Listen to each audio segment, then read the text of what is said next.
and easy. Hi friends, how are you? Welcome to Saral Japani YouTube channel.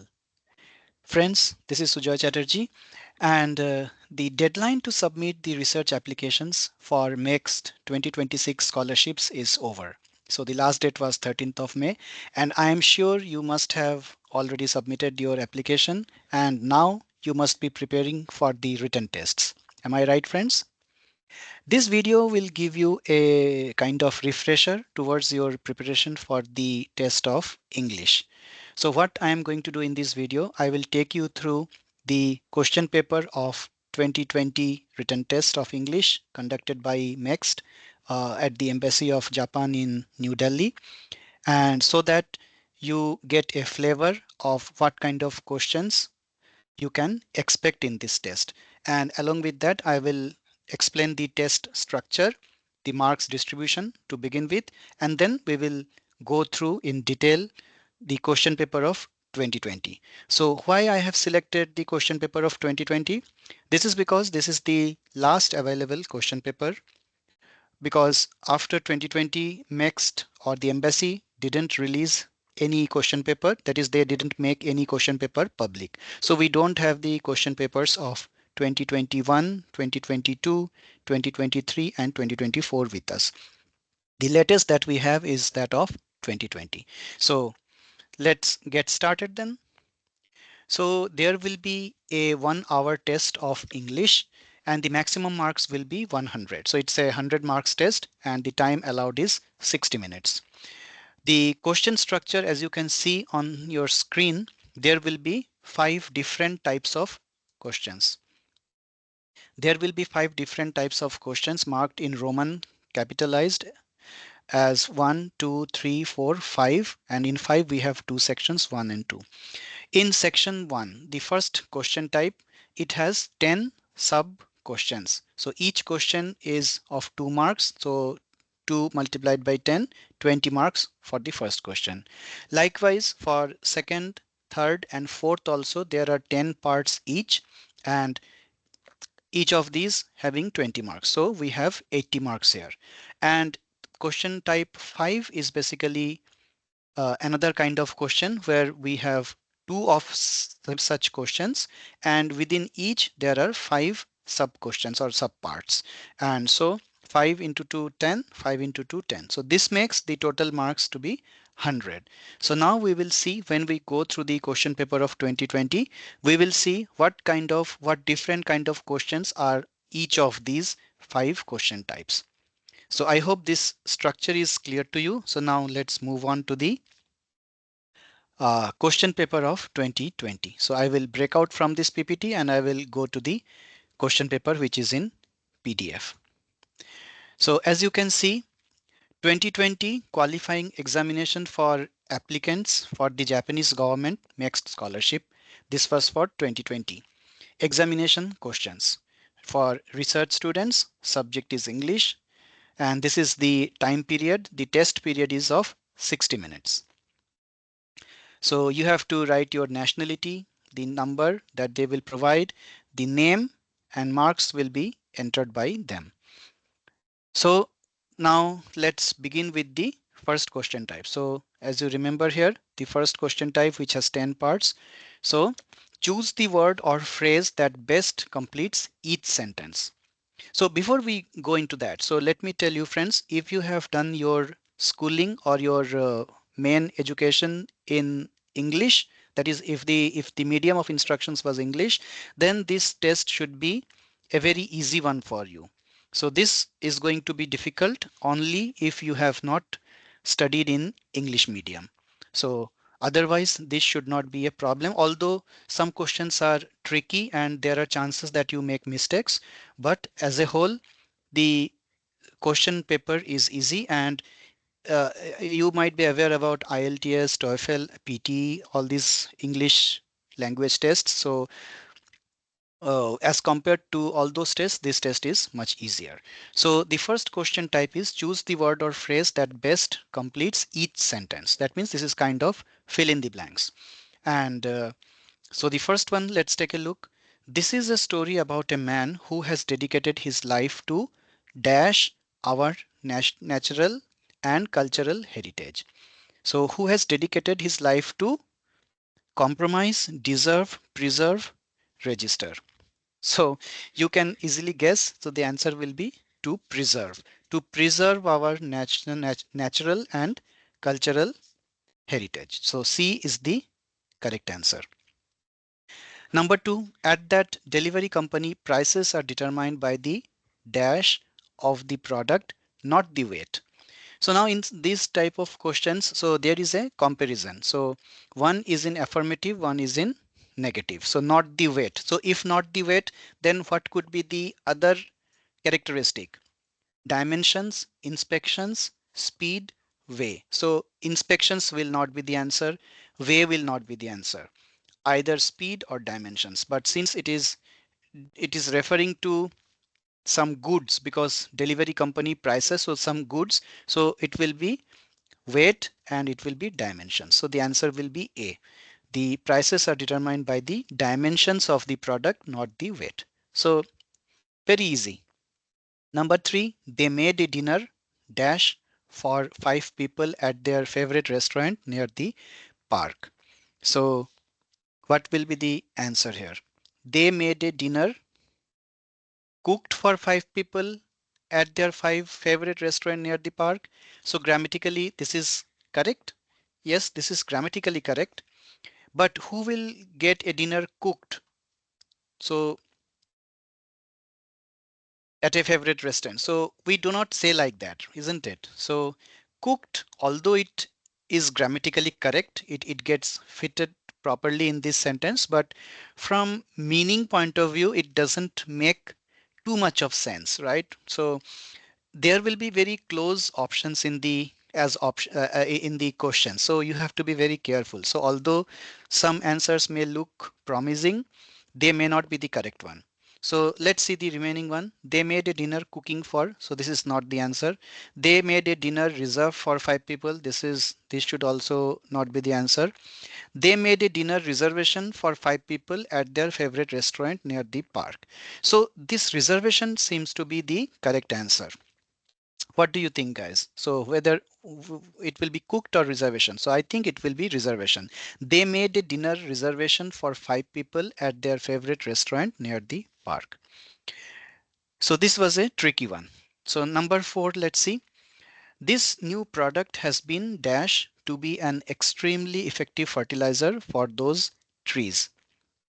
So this new product has been examined to be an extremely effective, proved to be an extremely effective, searched, sold. So searched and sold, definitely these will not be the answer. Examined and proved. So proved appears to be the best one, best choice. This new product has been proved to be an extremely effective fertilizer for those trees. Number five is Mary has earned the dash not only of her colleagues in the company, but also of the clients she represents. So what do we earn from people? Belief, fund, respect, salary. Salary is not an answer because we do not earn salary from the colleagues in the company. We do not earn funds from the colleagues. We earn, do we earn belief? No, we earn respect from the colleagues and the client. So Mary has earned the respect. So answer C. So in this way, 6, 7, 8, 9. So these are all similar. Let's take a look at the number 8. Please remember that depending on your circumstances, you can dash one approach or the other. So you can choose on one approach or the other. You can opt for one approach or the other. You can separate from one approach or the other. You can yield to one approach or the other. So definitely separate from and yield to will not be the answer. So you can choose on one approach. This is also not grammatically correct. The correct answer is opt for. You can opt for one approach or the other because there are two options. So either or. So B will be the answer for number 8. So in this way, this is question type 1. So very, very easy. Now number 2, question type 2 is again choose the word or phrase that best completes each sentence. So this is again a similar question type, but there is a difference. In question type 1, it was a single word. It was almost a single word, fill in the blank. But here in question type 2, you will see longer options. That means phrases, multiple words, or in some cases phrases, and there can be 3 to 4 words as well as the answer. So it is likely that Miss Megha Sharma. So just see, it's a long one. So this is the difference between type 1 and type 2 questions in this test. So let's try to answer some of these. The first one is, did you see a stranger dash the bus stop last night? Did you see a stranger standing at the bus stop? Did you see a stranger standing in the bus stop? Did you see a stranger to stand at the bus stop? Did you see a stranger to stand in the bus stop? So we know that it cannot be standing in or stand in. And to stand at is also seems very awkward, right? So A should be the answer. Did you see a stranger standing at the bus stop last night? So A is the correct answer. Which are your boots? It with red stripes, that with red stripes, the one with red stripes, the ones with red stripes. So now there is a chance to make mistakes. So many people will answer C, the one with red stripes. But this is the wrong answer. The correct answer will be the ones with red stripes, because this is plural. Because in the question you can see which are your boots. So everything is in plural. So the answer should also be in plural. So, and here also you can see red stripes. So although it's not because of this red stripe, it's because of the number of boots. Which are your boots? The ones with red stripes. The ones means the boots with red stripes. The ones with red stripes. So D is the correct answer. Number 3. She was certainly the only person dash he started to describe his feelings. She was certainly the only person by whom he started to describe, to whom he started to describe, who he started to describe, whom he started to describe. So what do you think will be the answer? I think it should be B. She was certainly the only person to whom he started to describe his feelings. It will be to whom. Then let's come to number 5. Don't fail dash off the radio when you leave the room. Don't fail dash off the radio when you leave the room. Don't fail remembering to turn off the radio when you leave the room. Don't fail remembering turning off the radio when you leave the room. Don't fail to remember to turn off the radio when you leave the room. Don't fail to remember turning off the radio when you leave the room. So it's again a very tricky question, isn't it? This is a tricky question because the options are very similar to one another. So let's analyze one by one. Don't fail remembering to turn off. Don't fail remembering. This sounds bit awkward. Second one is don't fail remembering turning off. Again, remembering is bit, it doesn't sound good right after this don't fail. Don't fail to remember. Don't fail to remember to turn off the radio. This appears somewhat correct. Don't fail to remember to turn off the radio. Then we have don't fail to remember turning off the radio. So this also appears to be correct. So the best answer in my opinion, it should be number C. Don't fail to remember to turn off the radio, or don't fail to remember turning off the radio when you leave the room. To turn off the radio. So this is a better option. Don't fail to remember to turn off the radio when you leave the room. Then comes number 6, dash to be confirmed as head of the company. It is likely that Miss Megha Sharma to be confirmed as head of the company. It seems Miss Megha Sharma to be confirmed as head of the company. Miss Megha Sharma is certain to be confirmed as head of the company. Miss Megha Sharma is probable to be confirmed as head of the company. So this is undoubtedly number C should be the correct option, because there is no other, if we say it is likely that Megha Sharma To be confirmed, it cannot be, it's grammatically incorrect. We cannot put to be right after the name. So same goes with this, same goes with but for this number option C, it's Megha Sharma is certain to be confirmed. So this is the thing that makes the difference. So C should be the correct answer, because although D is grammatically correct, is probable to be confirmed, but certain is a better option here. We do not say Miss Megha Sharma is probable to be confirmed, or we generally say probably Megha Sharma will be confirmed as head of the company. That is correct, but Megha Sharma is probable to be confirmed is not incorrect. It sounds very odd. So Miss Megha Sharma is certain to be confirmed as head of the company is the answer. Okay, so the population of the town is dash as that of my hometown. So there is again now comparison between two things. So twice bigger as that of my hometown, twice as many as that of my hometown, two times as large as that of my hometown, two times more as that of my hometown. So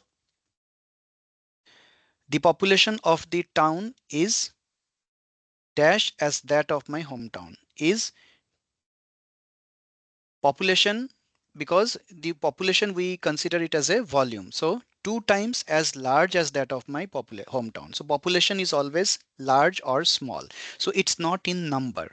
So we cannot write population of the town is twice as many as that of my hometown. Many cannot be used with population. Population is always either small population, big population, large population, like that. So two times as large as that of my hometown will be the correct choice here. It's too late. You should dash him before he got upset. You should apologize him. You should apologize to him. You should have apologized him before he got upset.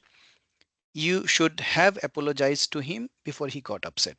So now, since it's written that it's too late, that means uh, the person has already got upset. So that means the damage has already been done. So the answer will be D. You should have apologized to him before he got upset. So now there is no way out.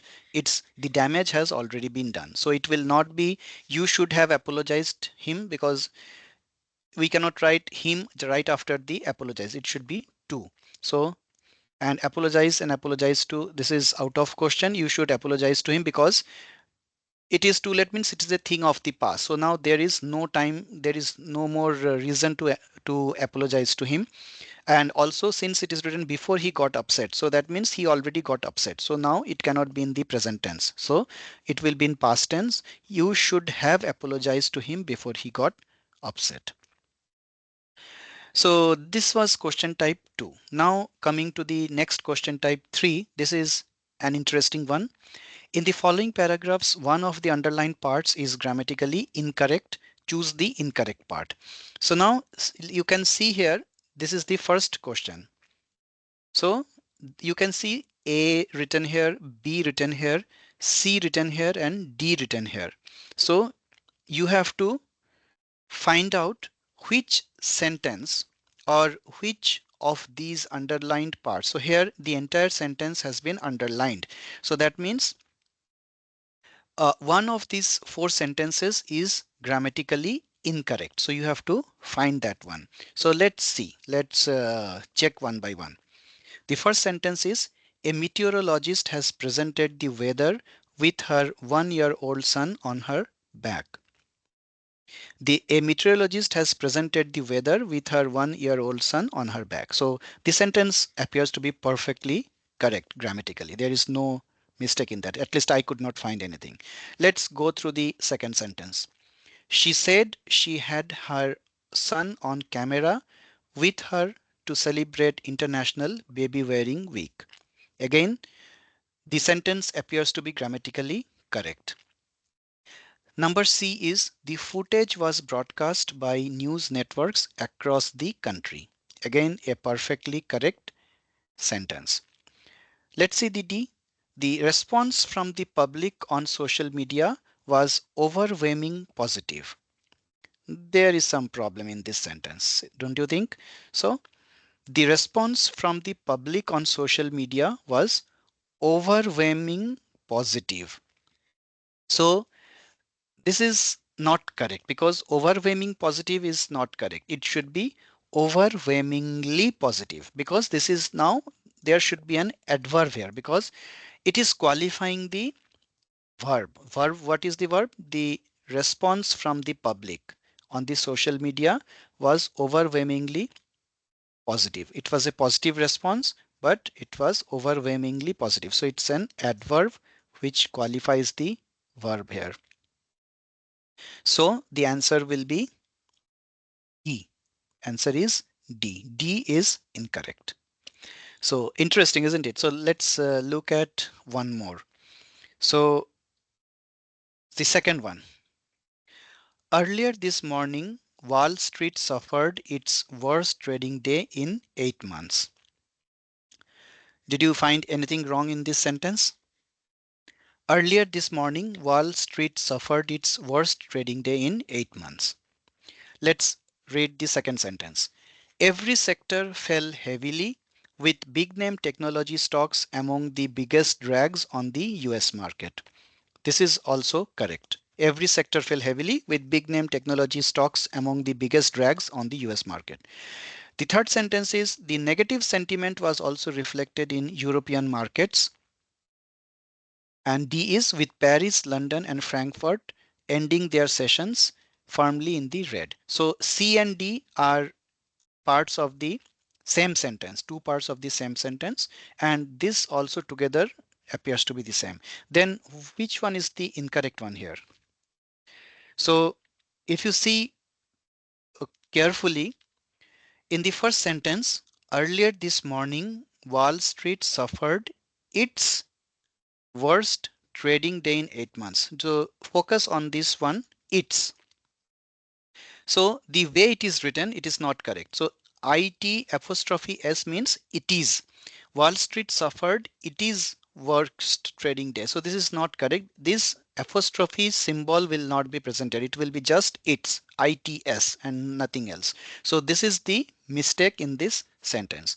So see, this is this was such a small thing, but it's such a big from the meaning point of view. So this first sentence is incorrect. It will be it's, not it is. So let's take a look at one more and then we will move forward. So number 3 is science has been particularly susceptible to truth decay. Truth decay, a term coined of the Rand Corporation to describe the rise in the use of opinion over fact in political debates and public discourse. Truth decay is characterized by increasing disagreement about facts and a decline in trust in experts. So this is a bit easy. So you might have already found the answer. Science has been particularly susceptible to truth decay. This is correct. A is correct.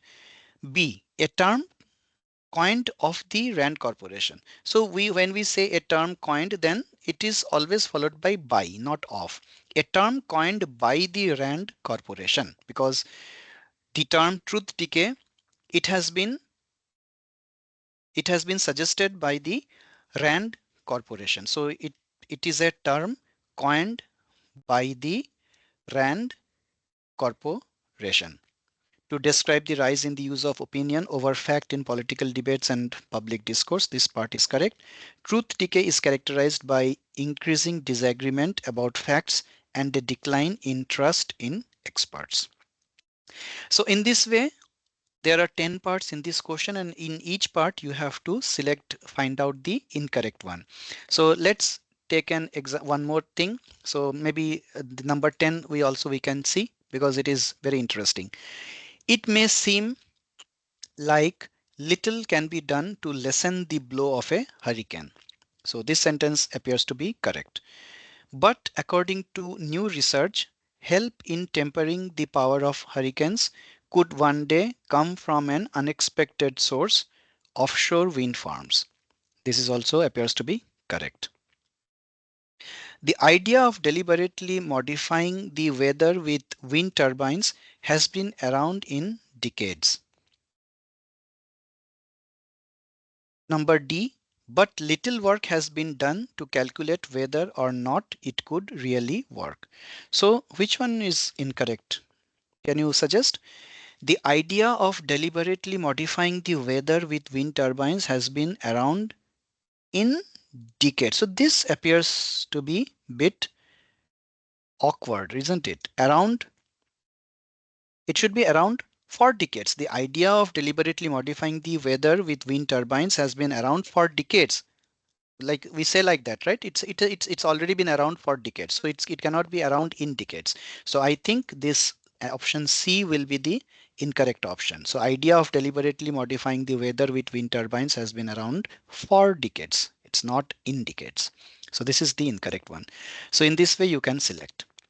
Now question type 4 is choose the most suitable word or phrase from the list to fill each of the numbered blanks in the passage below. So now again the same thing, it's fill in the blanks only, but the difference is that it's the same passage. It's a passage, and in the passage itself there are several fill in the blanks, and for each there are 4 options given. So for example, let's take the first sentence. The 20th century was a remarkably dash one for physics. So let's now go down and see the options. So the 4 options in this is produced, product, production, productive. So it should be productive, right? Because the 20th century was a remarkably productive one for physics. The second sentence is it begins with a blank. Albert Einstein's general theory of relativity helped us view gravity not as a force but as a distortion of space. So let's see what are the options for number 2. First, however, in some, ultimately. So it should be either first or however. So let's see which one fits the most. So both first and however fits grammatically. There is no issue even if we write however. But if we go with the meaning, then we have just introduced the paragraph, the passage with the sentence. The 20th century was a remarkably productive one for physics. And the next sentence is will be first, Albert Einstein's general theory of relativity helped us view gravity not as a force but as a distortion of space. So however we use when we try to describe something contrasting, that is the earlier sentence and this next sentence will be totally opposite to each other. In that case we write however, but here we have to write first because we are now listing down the remarkable aspects of the 20th century physics. So that's why the answer will be first. So then number 3 is dash the middle of the century, 2 new forces were discovered deep within the atom, the strong and weak nuclear forces. So let's see what is there in 3 as options. At, in, until, upon. So now the the option at, in, until, upon. So now in the middle of the century, it should be in the middle of the century, 2 new forces were discovered. So it should be in the middle, until the middle of the century, upon the middle of the century, at the middle of the century. These are all incorrect because grammatically these are completely incorrect. So only in is correct, and had there been during, that is also correct. During the middle of the century, 2 new forces were discovered. So since during is not here, so in the middle of the century is correct. So in this way, for each of these 10 blanks, you have these 10 sets of options, each having 4 options. So from here you have to select the correct option and answer the questions. And then finally we come to question type 5, part 1. Read the following passage and select the best answer to each question listed below it. So this is simply a reading comprehension. So a passage you have to read, and then there will be questions from the passage that you have to answer. So this is important and this is easy also. You just need to read the passage carefully and then try to answer the questions. So I will just read few sentences from the top and then we'll try to answer the first question only. So let's see. So the first passage here is: to see an audience closing its eyes does not always mean that your listeners are asleep. It may simply mean they are concentrating hard or wishing to avoid eye contact. In some cultures, it is a well established behavior. I have talked to audiences, for example, in Japan, where most of the people had their eyes closed most of the time. It's disturbing if you are used to audiences who keep their eyes on you, as if each person is willing you to look back at them individually, and who give you lots of visual feedback. Speaking abroad to play blah blah blah. So let's see the first question if I can answer. According to the article, you don't have to be worried even if audiences close their eyes during your talk because it is a habitual manner in some cultures. People usually give lots of feedback after the talk, that it is a typical attitude in the USA. They will keep their eyes on you sooner or later. So if you look at these options, neither of these, B, C, D, it's mentioned in the passage. People usually give lots of feedback after the talk. Nowhere it is mentioned that it is a typical attitude in the USA. There is no mention of USA, although it's mentioned here, but not in that context. They will keep their eyes on you sooner or later, that is also not given, but it is given that it is a habitual manner in some cultures. It is specifically written here, it is a habitual manner in some cultures. If you go here, see, in some cultures it is a well established behavior. I have talked to audiences, example in Japan, where most of the people had their eyes closed. So the option 1 is the correct one. According to the article, you don't have to be worried even if audiences close their eyes during your talk because it is a habitual manner in some cultures. So this is the answer. So in this way, each of these questions has 4 options, and this is related to that passage. So read the passage carefully and try to answer these questions. So there are 5 questions in this category, and then you have one more reading passage here, part 2, where there is another paragraph like this, and you have again 5 questions from this passage to be answered. So that's all. So we have come to the end of this question paper. So there are 11 pages of questions and we are done with the paper. So now you know that how difficult or how easy is this test of English. And as I said in the beginning, if you have done your studies in English medium schools, then it is going to be almost a cakewalk for you.